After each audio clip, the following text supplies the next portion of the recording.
오늘은 순종할 수밖에 없는 이유라는 제목으로 우리가 함께 말씀을 나누려고 합니다. 예수님께서 공생의 기간 동안에 여러 가지 사역을 행하셨습니다. 하나님의 말씀을 선포하시고 또 병자들을 치유하셨죠. 귀신 들린 자들을 자유케 하시고 또 가난한 자들과 죄인들을 찾아가 주셔서 그들의 친구가 되어 주셨습니다. 죽은 자를 살리시고 제자들을 부르셔서 그들과 함께 하셨습니다. 이 많은 사역들 중에서 예수님께서 가장 공을 많이 들이신 사역이 있다면 무엇일까요? 네, 그것은 바로 부르신 제자들을 가르치시는 것이었습니다. 예수님은 제자들을 부르시고 또 그들과 함께 동행하시면서 함께 먹고 마시고 생활하셨어요. 그리고 그들과 함께 자고 함께 생각하셨습니다. 또 그들 가운데서 믿음의 삶, 또 기도의 삶을 사시면서 본을 보이셨어요. 그리고 또 제자들에게 세상을 이길 능력과 권세를 주셨고 또 그들 가운데서 믿음의 삶으로 나타내시는 이적과 많은 능력을 행하시면서 믿는 자들의 권세를 친히 드러내 보이셨습니다. 그런가 하면은 여러 가지 비유와 권면의 말씀으로 그들이 앞으로 어떻게 살아가야 할지 끊임없이 제자들에게 말씀해 주셨습니다. 심지어 무리들과 함께 있을 때에 비유로 말씀하신 것을 제자들을 또 따로 더 자세히 일러주시고 설명해 주실 만큼 그들에게 아주 세세히 가르쳐 주십니다. 대체 예수님은 왜 그렇게 제자들에게 끊임없이 교육하시고 가르치셨던 것일까요? 왜 그들에게 특별히 가르치시고 계속해서 말씀해 주셨던 것일까요? 그리고 그들을 교훈하셨을까요? 그 이유는 두 가지가 있겠습니다. 첫 번째는 예수님이 이제 더 이상 그들과 함께 하실 수 없으셨기 때문입니다. 예수님은 지금 마지막 사역을 위해서 이제 예루살렘으로 가셔야 하는 그러한 마지막 사명을 위해서 가셔야 하는 그러한 상황에 놓여 있었습니다.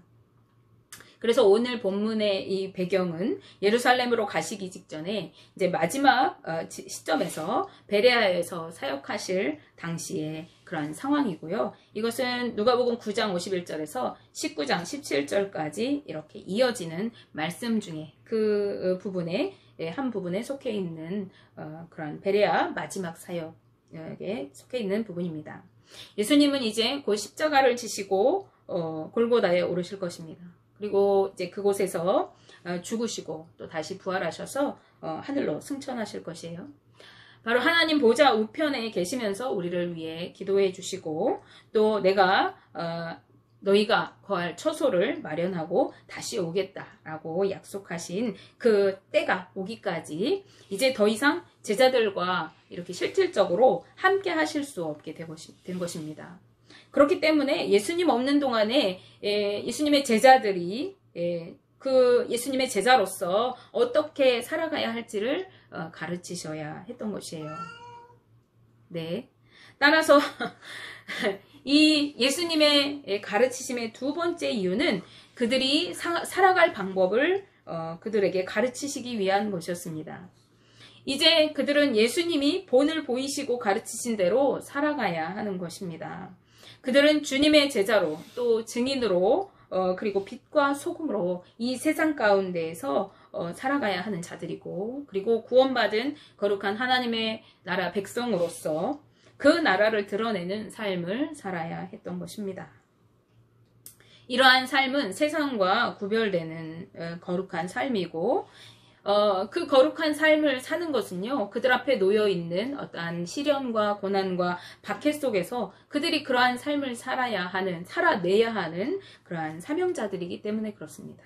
그런데 이것은 또한 오늘 구원받은 우리 그리스도인들이 세상 가운데 살아가야 하는 삶의 모습인 것이죠. 우리는 세상 가운데서 빛과 소금의 역할을 감당하며 살아가야 하고 예수님께서 제자들에게 말씀하셨듯이 세상에서 구별된 삶, 또 거룩한 삶을 삶으로 우리를 통해 주님을 드러내고 하나님 나라를 드러내는 삶을 살아가야 하는 것입니다. 네, 오늘 본문 17장 1절 2절 말씀에서 예수님은 제자들에게 형제를 실족하지 않게 하라고 하십니다.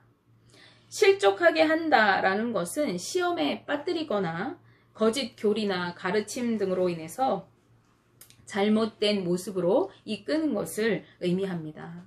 즉 형제들을 믿음에서 벗어나게 하는 것을 실족하게 한다라고 말하는 것이에요.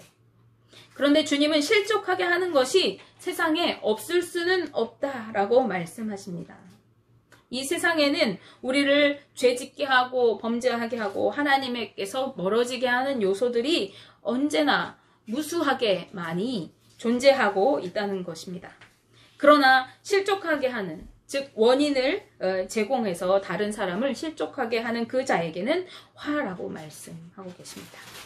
그래서 주님은 그 심각성을 강조하시기 위해서 작은 자 중에 하나를 실족하게 하느니 차라리 목에 연자맷돌을 메어서 바다에 던져지는 것이 낫다라고 말씀하십니다.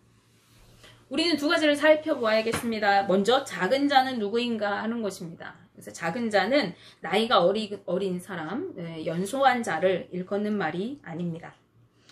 여기서 작은 자라는 것은 소외되고 멸시받는 사람들, 즉 우리 사회에서 외곽지대에 있는 사람들, 인정받지 못하는 사람들을 말씀하고 있는 것입니다. 교회는 이러한 소외되고 또 사람들에게 멸시받는 그러한 자들을 받아들이고 품어주는 것입니다. 그리고 그들을 받아주고 교회 공동체의 일원으로 품어주는 것이 그들을 실족하지 않게 하는 것입니다. 그렇다면 다음으로 왜 이 작은 자를 실족하게 하느니 목에 연자맷돌을 메고 바다에 던져지는 것이 낫다라고 주님은 말씀하시는 것일까요? 그것이 무슨 뜻이겠습니까? 왜 바다에 던져 죽는 것이 실족해 하는 것보다 더 나은 삶이라고 이야기하는 것일까요? 이것은 그 사람이 실족하여 믿음에서 떠나게 함으로 인해서 우리가 이후에 하나님 앞에 갔을 때 받을 심판이 차라리 우리가 목에 연자맷돌을 메고 바다에 죽는 것보다 더 엄하고 더 두려운 것이라는 것을 말하고 있는 것입니다. 목에 돌을 메고 바다에 던져지는 것은 그 당시 유대 사회에서는 흔하지 않은 일이었다고 그래요. 그런데 당시 로마에서는 흔하게 행해지던 그러한 형벌이었다고 합니다. 그래서 예수님께서 로마가 지배하고 있는 이스라엘 민족들에게 그 로마의 형벌을 이야기하심으로써 그 실족해 하는 것이 얼마나 심각한 것이고 두려운 것인지 강조하시기 위해서 이런 표현을 하신 것이에요. 따라서 교회의 공동체에서 이 문제에 경각심을 가져야 한다는 사실을 예수님은 교훈하고 계신 것입니다. 3절 말씀에서 예수님은 너희는 스스로 조심하라 라고 경계하십니다. 그런데 바로 이어서 이 스스로 조심하라 그 이후에 나오는 이야기는 경고하는 것과 용서에 관한 말씀을 이어서 하고 계셔요. 말씀을 함께 보실게요. 3절입니다. 너희는 스스로 조심하라. 만일 내 형제가 죄를 범하거든 경고하고 회개하거든 용서하라 라고 말씀합니다. 즉 교회 공동체가 형제가 실족하지 않게 하기 위해서 그가 잘못된 행위를 하는 자들을 책망하라고 하셔요. 우리는 교회는 사랑하고 품어주고 모든 것이 다 은혜라고 생각을 하잖아요. 그런데 그 형제를 아끼고 사랑하는 방법이 뭐냐면요. 그가 잘못된 길로 하나님에게서 멀어지거나 다른 사람을 실족하게 하는 그러한 행위를 할 때에 교회가 책망하래요. 그를 경고하라고 하십니다. 이것이 그 형제를 사랑하는 것입니다. 그래서 이 형제를 책망하고 경고하는 것은 그 사람을 책망하는 것이 목적이 아니라 그 사람을 돌이켜서 회개하게 하는 것이 목적인 것입니다. 따라서 그 사람의 회개하고 돌아오는 자들을 용서하되 끝까지 용서하라고 하시는 것이에요. 4절 말씀에서 하루에 7번이라도 용서하라고 하셔요. 이것은 우리가 하루에 7번까지는 용서해야 되는구나. 어떤 제한적인 숫자를 의미하는 것이 아니라 끊임없이 용서해야 하는 것을 말씀하는 것입니다. 이 유대사회에서 7이라는 숫자는 완전 숫자를 또 영원한 숫자를 의미하거든요. 그래서 영원히 그 사람이 정말 진정으로 죄에서 돌이켜서 회개하고 나와서 내가 잘못했습니다 라고 고백할 때는 교회 공동체가 그를 다시 받아주라고 말하는 것이에요. 다시 말해서 실족시키지 않는 일이 용서하는 실제 행위로 나타나야 하는 것을 의미하는 것입니다. 예수님의 이 요구는 너희가 서로 경각심을 가지고 실족하지 않도록 서로 경고하고 또 서로 용서하고 품어주는 거룩한 공동체를 이루라고 하시는 그런 말씀인 것입니다. 그런데 이러한 예수님의 이러한 요구에 제자들은 믿음을 더해 주시기를 오히려 요구하고 있습니다. 더해달라는 것은 내가 이미 믿음을 가지고 있다는 것을 의미해요. 내가 가지고 있지만 거기에 더해달라고 하는 표현이죠. 더 갖기를 원하는 것이 됩니다. 이것은 그들이 믿음을 어떤 양적인 개념으로 보았다는 것을 의미해요. 그리고 예수님께서 이 요구하신 삶은 자신들이 믿음이 부족하기 때문에 실천할 수 없다고 이들은 생각했어요. 그래서 내가 지금 상태로는 주님의 그 요구, 내가 실족하지 않게 형제를 끝까지 용서하고 품어주고 그들을 받아들이고 이렇게 살아가는 그 삶을 실천할 수 없어요. 그러니까 나에게 실천할 수 있도록 더 많은 믿음을 주시고 더 많은 은혜로 채워주세요 라고 하는 것입니다. 우리도 이렇게 생각하고 말하는 경우가 많이 있어요. 나는 믿음이 연약해서 말씀대로 살지 못한다고. 나는 믿음이 부족해서 전도하지 못한다고. 그리고 봉사하지 못한다고. 내가 믿음이 약해서 나는 기도할 수 없다고. 할 힘이 없다고. 이렇게 얘기하는 것입니다. 그래서 이미 믿고 있으면서도 믿음을 더 주시라고 주님 앞에 맨날 간구하는 거죠. 그러나 오늘 예수님은 이 제자들의 생각이 옳지 않음을 말씀하시기 위해서 겨자씨 한 알만한 믿음만 있으면 된다고 말씀하세요. 겨자씨 한 알만한 믿음. 겨자씨 많이도 아니고 딱 한 알이면 된대요. 너희가 그런 삶을 살아갈 수 있는 것은 겨자씨 한 알만한 믿음만 있어도 된다고 말씀하시는 거예요. 누가복음 17장 6절 말씀입니다. 주께서 이르시되 너희에게 겨자씨 한 알만한 믿음이 있었더라면 이 뽕나무더러 뿌리가 뽑혀 바다에 심기어라 하였을 것이요 그것이 너희에게 순종하였으리라 라고 말씀하십니다. 우리가 잘 알고 있듯이 이 겨자씨는 씨앗들 중에서 가장 작은 씨앗에 속합니다. 그러나 그 씨앗이 땅에 심겨지고 싹을 틔워서 자라게 되면은 이 씨앗이 그렇게 작은 것이었나 라고 상상할 수 없을 만큼 몇백 배로 이렇게 자라게 됩니다. 그것은 믿음도 이와 같다는 말씀입니다. 우리가 아주 적은 믿음처럼 보이지만 그 믿음 안에 생명력이 있고 하나님께 대한 견고한 믿음이 있다면 우리가 불가능해 보이는 일이 가능하게 되어진다는 이야기입니다. 뽕나무더러 뿌리가 뽑혀 바다에 심는 일은 이 뽕나무를 뽑아서 바다에 갖다가 심는 일은 이것은 불가능한 일입니다. 할 수 없는 일이에요. 왜냐면은요, 이 누가가 이야기하는 이 뽕나무라고 하는 것은 일반 뽕나무가 아니래요.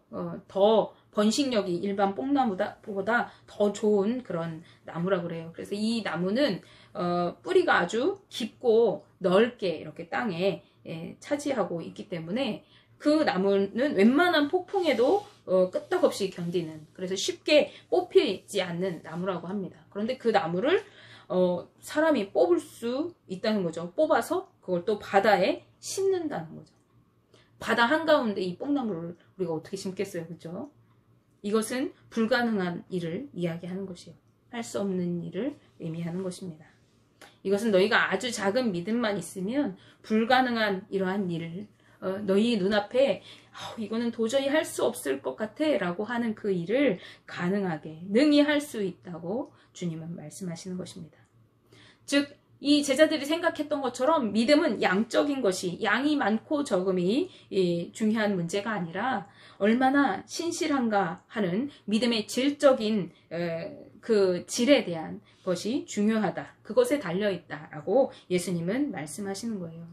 아주 겨자씨같이 적은 믿음처럼 보이지만 그 안에 생명력이 있다는 것은 내가 평상시에 믿음 없는 것 같지만 내 안에 하나님을 향한 굳건한 믿음이 있어요. 그렇다면 그 믿음이 싹을 틔우고 그러면 겨자가 자라서 나무가 무성함같이, 여기서 나무라고 했지만 사실은 겨자는 풀과기 때문에 풀이라고 해요. 근데 이제 높이가 1m 정도까지 이렇게 막 자라기 때문에 나무라고 표현을 했지만, 어쨌든 그 씨앗 중에서 진짜 깨알보다 작은 그 씨앗이 그렇게 큰 풀로, 나무로 자란다는 것은 상상할 수 없잖아요. 그 씨앗을 보고는. 그것처럼 우리가 믿음이 가지고 있다면, 하나님을 향한 신실한 믿음을 가지고 있다면 우리는 능히 불가능해 보이는 그러한 일들도 할 수 있다라고 하는 것입니다. 그래서 제자들이 우리는 믿음이 적어서 못한다는 말은, 믿음을 더 달라고 요구하는 것은 그들이 정말 믿음이 없어서가 아니라 믿음이 있으나 핑계하는 것이고, 이것은 순종하지 않는 태도를 말하는 것입니다. 이러한 그들의 태도를 수정하시기 위해서 예수님은 7절부터 9절까지 말씀에서 종의 비유를 바로 이어서 이야기하시면서 핑계할 수 없는 이유를 말씀하십니다. 순종할 수밖에 없는 이유, 그것은 우리가 하나님의 종이기 때문에 그렇습니다.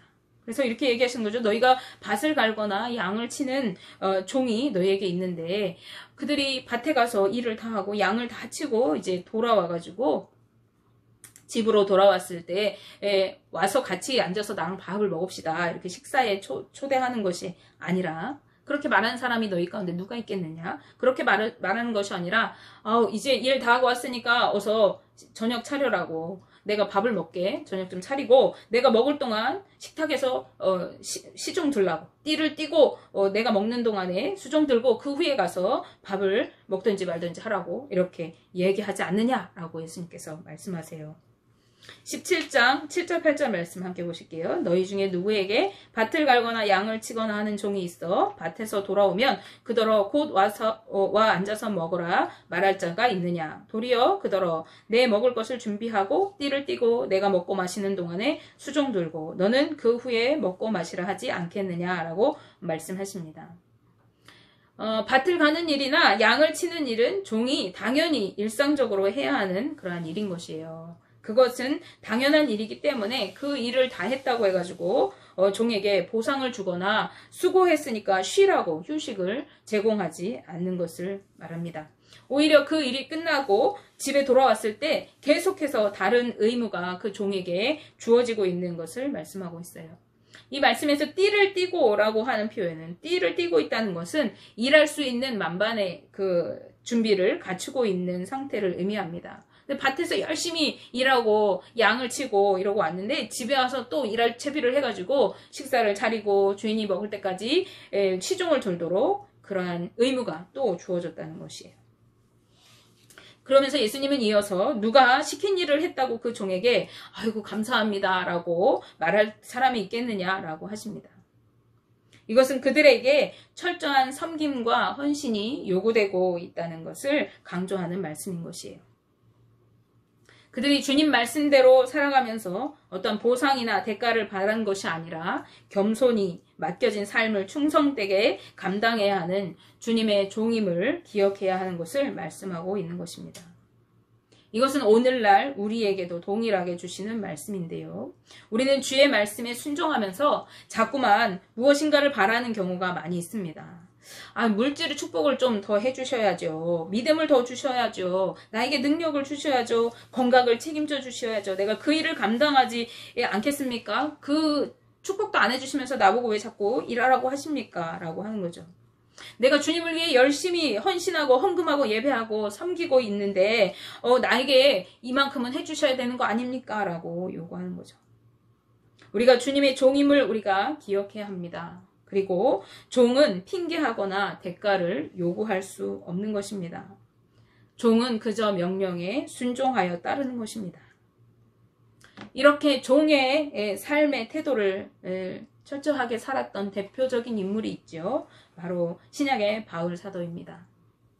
바울은 고린도후서 11장 말씀에서 예수 그리스도로 말미암아서 자기가 받았던 그러한 많은 고난과 박해에 대해서 이야기하면서 내가 이런 걸 받았어. 내가 주의를 하는데 이렇게 힘들었어. 내가 이게 때문에 얼마나 힘들었는지 알아. 이렇게 불평하는 것이 없어요.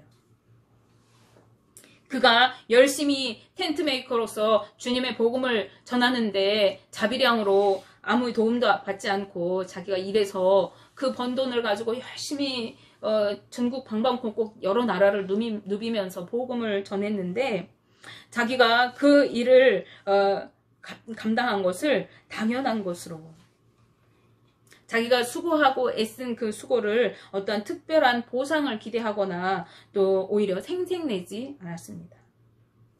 고린도전서 9장 16절 앞절 말씀에서 바울이 이렇게 얘기합니다. 내가 복음을 전할지라도 자랑할 것이 없으면 내가 부득불 할 일임이라 라고 바울은 고백합니다. 복음을 전하는 일을 당연한 것으로 여겼어요. 이것은 예수님의 제자로서, 구원받은 하나님의 백성으로서, 그리고 부름받은 주의 종으로서 내가 당연히 해야 할 일입니다 라고 바울은 생각했던 거죠. 그리고 이것은 우리의 태도여야 합니다. 예수님은 오늘 본문 말씀 10절 말씀에서 이와 같이 너희도 명령받은 것을 다 행한 후에 이르기를 우리는 무익한 종이라 우리가 하여야 할 일을 한 것뿐이라 할지니라 라고 말씀합니다. 우리는 하나님의 말씀에 무조건 순종해야 한다는 것입니다. 핑계하거나 대가지불을 요구할 수 없는 존재라는 것입니다. 왜냐하면 우리는 주님의 종이기 때문에 그렇습니다. 그것도 무익한 종입니다. 무익하다는 말은 아무 이익이 없다는 말입니다. 쓸모없고 가치 없는 존재, 아무 공로가 없는 존재라는 의미입니다. 우리가 하나님 앞에 아무리 예배하고 헌신하고 봉사하고 헌금하고 아무리 우리 목숨을 내어준다 할지라도 주님께 그것이 무엇이 필요하겠어요? 하나님께. 우리의 그 어떤 것이 하나님 앞에 쓰임이 되겠습니까? 그런데 우리가 그렇게 주님 앞에 예배하고 헌신하고 우리의 것을 드리는 이유는 우리가 하나님 앞에 뭔가 소중한 존재, 우리가 하나님을 도움 주는 존재여서가 아니라 하나님의 그 구원의 은혜와 그 사랑에 너무 감사해서 내가 하나님의 그 은혜를 무엇으로 보답할까? 내가 드릴 것이 없어. 내가 몸밖에 드릴 것 없어. 몸으로 헌신 드립니다. 내가 시간으로 주님 앞에 드립니다. 물질로 드립니다. 이렇게 감사의 표현인 것입니다. 그런데 우리는요, 조금 봉사한 것으로, 조금 헌신한 것으로 하나님께 생색내면서 대가지불을 요구할 때가 많습니다. 하나님, 내가 이렇게 열심히 예배드렸는데, 내가 이렇게 헌신했는데, 내가 이렇게 하나님을 위해서 살았는데 나한테 왜 아무것도 안 주시나요? 나한테 왜 안 갚아주시나요? 라고 말하는 것입니다. 그러나 오늘 예수님께서 믿음을 덜 달라고 요구하는 제자들에게 말씀하신 것처럼 우리는 주님께 무익한 종입니다. 우리의 어떤 것이 주님께 필요한 것이 아닙니다. 주님은 모든 것의 주인이시고 왕이시기 때문입니다. 우리의 어떤 것을 주님이 요구하실 필요가 없습니다. 우리가 할 것은 내가 주님께 무익한 종임을 깨닫고 그분께 온전히 순종하며 나아갈 것뿐입니다. 우리가 할 일은 오직 믿음으로 순종하는 것뿐입니다. 주님은 우리의 순종을 원하시고 그것을 기쁘게 받으십니다. 올 한 해는 주님 말씀에 순종하는 삶으로 거룩한 하나님의 자녀로 또 예수 그리스도의 제자로 세워지는 한 해, 또 주님께 받은 은혜에 감사하면서 기쁨으로 헌신하고 또 주님의 은혜를 누리는 그러한 복된 한 해가 되시기를 주님의 이름으로 축복합니다.